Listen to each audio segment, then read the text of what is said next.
جرمنی میں بھی ایک سفر کے دوران ایک ایمان فروز واقعہ جو اپنی ایک نوعیت کے لحاظ سے ایک منفرد واقعہ ہے وہ میں رکھنا چاہتا ہوں کہ میونخ میں حضور انور کا قیام تھا، وہاں کی مسجد کا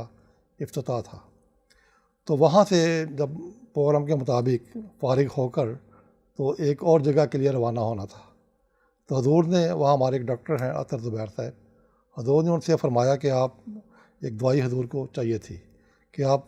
چلے جائیں فارمیسی سے یہ دوائی لے لیں، اور ہم سفر پہ روانہ ہو رہے ہیں تو آپ راستہ میں ہمیں پیچھے آ جائیں، راستہ میں ہمیں مل جائیں۔ چاچے وہ دوائی لینے کے لیے جب چلے گئے تو جب فارمیسی پہنچے ہیں تو انہوں نے دیکھا ہے کہ فارمیسی بند ہے، اور وہ وقفہ تھا دوپہر کے لنچ کا، 1 سے 1.5 گھنٹہ وہ بند تھی، وہ باہر بورڈ لگا ہوا تھا۔ تو انتہائی پریشان ہوئے کہ حضور کو دوائی کی ابھی ضرورت ہے، حضور نے یہ بھی فرمایا ہے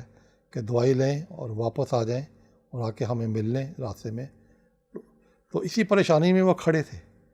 تو اچانک کیا دیکھتے ہیں کہ ایک کار آئی ہے اور فارمیسی کے سامنے کھڑی ہوئی ہے۔ تو اس کار میں سے ایک عورت نکلی ہے اور وہ کہنے لگی کہ میں اس فارمیسی میں کام کرتی ہوں، میں اس میں کام کرتی ہوں، تو آج میں، حالانکہ مجھ سے پہلے کبھی ایسا نہیں ہوا، آج میں اپنے گھر کی چابیاں فارمیسی میں بھول گئی ہوں۔ تو میں جب گھر پہنچی ہوں تو جب تالا کھولنے لگی ہوں تو چابی نہیں تھی، تو میں چابیاں لینے فارمیسی میں واپس آئی ہوں۔ اور یہ وہ وقت تھا جب ڈاکٹر صاحب باہر کھڑے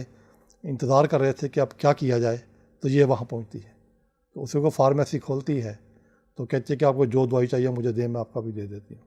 چنانچہ ڈاکٹر صاحب نے دوائی حاصل کی اور سفر کر کے پھر وہ قافلے کے ساتھ شامل ہو گئے۔ تو یہ دیکھا جائے کہ ایک ایسا نشان ہے کہ وہ وقت فارمیسی کے بند ہونے کا ہے اور دوائی کی بھی ضرورت ہے، اور وہ اپنی چابیاں وہاں بھول جاتی ہے۔ اب خدا کی تقدیر نے کس طرح یہ کام کیا ہے اللہ ہی بہتر جانتا ہے۔ وہ واپس آتی ہے اور عین اس وقت آتی ہے، ان منٹوں میں آتی ہے کہ جب ڈاکٹر صاحب وہاں باہر کھڑے پریشان ہے کہ اب کیا کیا جائے۔ تو اس طرح ایک بعض نشانات ہیں جو ظاہر ہوتے ہیں، اور اللہ تعالیٰ اپنے خلفاء کی تائید میں، ان کی نصرت میں یہ نشان دکھاتا ہے کہ ان کی ضروریات، جب کسی چیز کی ضرورت ہو تو خدا تعالیٰ کے فرشتے